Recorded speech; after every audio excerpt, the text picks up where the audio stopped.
Hai semua, selamat datang di channel Baca Saham. Pada video ini, kita akan bahas satu topik dengan judul Hati-hati dengan saham ini, tapi menarik loh.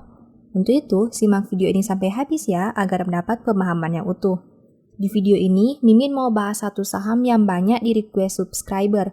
Saham ini sebenarnya punya satu keunggulan dari segi market leader, tapi dalam beberapa tahun terakhir mengalami penurunan kinerja. Bahkan di tahun 2020, dari yang sebelumnya mencetak laba, di tahun tersebut mengalami kerugian dengan nominal yang cukup besar. Kita akan coba melihat kondisi perusahaan dari berbagai sisi, apakah masih layak untuk diinvestasikan atau tidak. Kita akan mengkaji lebih lanjut tentang perusahaan ini. Pembahasan akan dilakukan dari berbagai aspek dengan memperlihatkan kelebihan dan kekurangannya. Namun seperti biasa, materi yang disampaikan hanya dari sudut pandang pribadi dan bukan rekomendasi. Tidak ada jaminan pasti profit apabila Anda mengikuti isi video. Ingat, saham instrumen investasi yang punya potensi kerugian, dan risiko selalu ditanggung Anda sendiri. Sebagai informasi, di akhir video Mimin akan sampaikan nama sahamnya. Untuk itu, nonton sampai selesai ya. Oke, langsung saja masuk ke pembahasan. Pertama, kepemilikan saham pemegang saham mayoritas.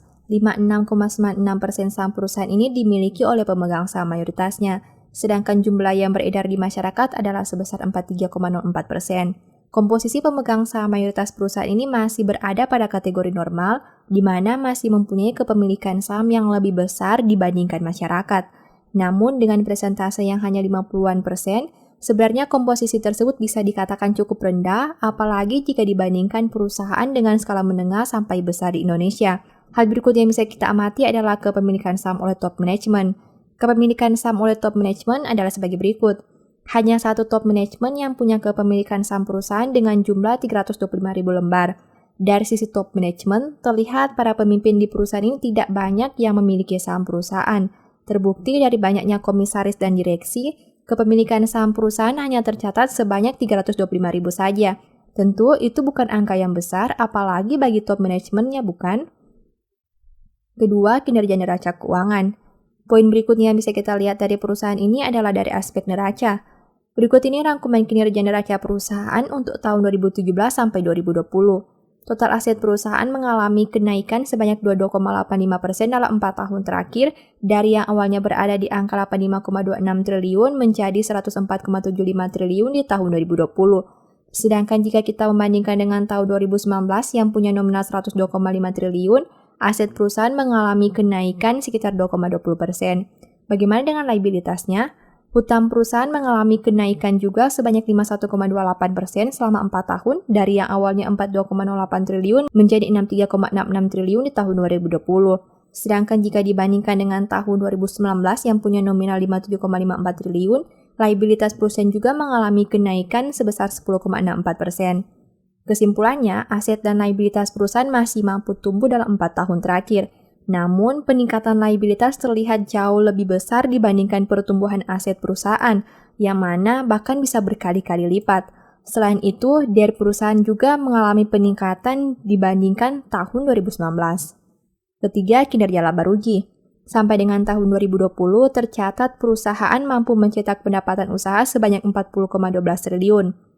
Angka tersebut mengalami penurunan sebanyak 0,27% dibandingkan tahun 2017 dengan angkanya 40,23 triliun. Jika membandingkan dengan kinerja 1 tahun sebelumnya yang mampu mencetak penjualan sebanyak 53,5 triliun, pendapatan perusahaan mengalami penurunan sebanyak 25,01%. Selain itu, perusahaan juga mencatat perolehan laba bersih sebanyak minus 3,68 triliun tahun 2020. Angka tersebut mengalami penurunan sebanyak 289,69% dibandingkan tahun 2017 dengan nominal 1,94 triliun. Apabila membandingkan dengan kinerja 1 tahun sebelumnya yang menghasilkan 80,94 triliun, perolehan laba juga mengalami penurunan sebanyak 491,49%. Nah, dari sisi laba rugi, kita bisa melihat perusahaan ini mengalami tantangan yang besar di tahun 2020, di mana pendapatannya turun sebanyak 25,01% dibandingkan tahun sebelumnya. Namun, dampak terbesar terlihat pada laba perusahaan, di mana pada tahun 2020 mereka harus mencatat kerugian sebanyak 3,68 triliun rupiah. Angka yang sangat besar, apalagi jika dibandingkan tahun 2019 dengan pencapaiannya sebanyak 0,94 triliun. Keempat, dividen yield.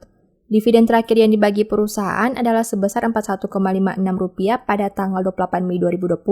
Dengan menggunakan harga 1.145, dividen yield yang diberikan sekitar 3,63%. Kesimpulannya, dividen yield yang ditawarkan perusahaan ini cukup menarik dengan persentase 3%-an. Namun harus diingat bahwa apabila perusahaan mengalami kerugian, otomatis sekalipun mereka membagi dividen, dana yang digunakan diambil dari ekuitasnya, dan hal itu bukanlah tindakan yang baik. Untuk itu, mari kita lihat di tahun 2021 perusahaan ini akan membagi dividennya atau tidak. Kelima, harga saham. Harga saham perusahaan di awal tahun 2017 adalah sebesar 2.700. Apabila membandingkan dengan harga saham 1.140 saat video ini dibuat, berarti saham ini sudah terjadi penurunan sekitar 57,78%. Kesimpulannya, dalam 4 tahun terakhir harga saham perusahaan sudah turun 50-an%. Artinya, mereka yang berinvestasi di perusahaan ini sejak tahun 2017 kemungkinan besar masih mengalami kerugian. Apakah Anda merupakan salah satu orang yang ada di dalamnya? Keenam, punya peluang multi-bagger. Dengan menggunakan harga saham 1.145, per saham ini berada di angka 7,73 kali dan PBV 0,83 kali. Artinya, saham ini dijual dengan harga yang berada di bawah book value-nya. Saat video ini dibuat, book value perusahaan berada di angka 1.320. Apabila harga saham naik 1 kali lipat menjadi 2.290, berarti valuasi PBV saham ini berada di angka 1,73 kali. Kesimpulannya, saat video ini dibuat, harganya memang masih berada di bawah book value perusahaan. Namun, jika membandingkan dengan kerugian 3 triliun yang dialami, rasanya hal itu menjadi masuk akal.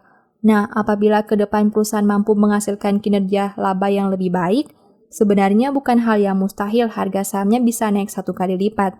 Karena dengan kenaikan tersebut, book value-nya masih berada di angka 1,73 kali. Setelah melihat beberapa aspek tadi, apakah Anda sudah mengetahui nama saham yang dimaksud? Sebenarnya Mimin sedang membahas saham Pegas atau perusahaan gas negara. Perusahaan ini listing sejak 15 Desember 2003 dan bergerak di sektor oil, gas, and coal. Apakah Anda tertarik untuk menganalisa lebih lanjut saham ini? Ingat, informasi yang disampaikan pada video ini bukanlah rekomendasi atau ajakan membeli saham. Mimin hanya membagikan analisa sederhana dari satu saham, namun keputusan jual beli tetap berada di tangan Anda sendiri. Di akhir video, saya mau menyampaikan bahwa Baca Saham mempunyai 2 e-book saham yang mungkin saja bisa berguna bagi kamu. Pertama ada Stock Market, di mana berisi panduan bagaimana menganalisa fundamental dan laporan keuangan perusahaan dengan akurat, menentukan harga beli dan jual yang tepat, serta mengatur money management dalam membeli saham. Kedua, Analyst Report, di mana merupakan e-book 3 bulanan yang ditulis berdasarkan laporan keuangan perusahaan yang terupdate, memuat berbagai informasi mendetail mengenai fundamental dan kinerja perusahaan, baik itu informasi umum, anak usaha, manajemen, sekilas perusahaan, beda laporan keuangan, analisa neraca dan laba rugi, dan sampai penentuan harga beli dan jual yang ideal. Singkatnya, stock market merupakan cara bagaimana menganalisa, dan Analyst Report merupakan hasil analisa yang sudah Mimin lakukan. Apabila ingin melakukan pembelian, silakan DM saja di Instagram @bacasaham atau WA ke nomor yang tertera di layar. Sebagai penutup, saya mau mengutip satu statement yang semoga bisa menjadi semangat bagi teman-teman. Bila engkau menyombongkan diri tanpa atau dengan berpikir, tekapkanlah tangan pada mulut. Thank you.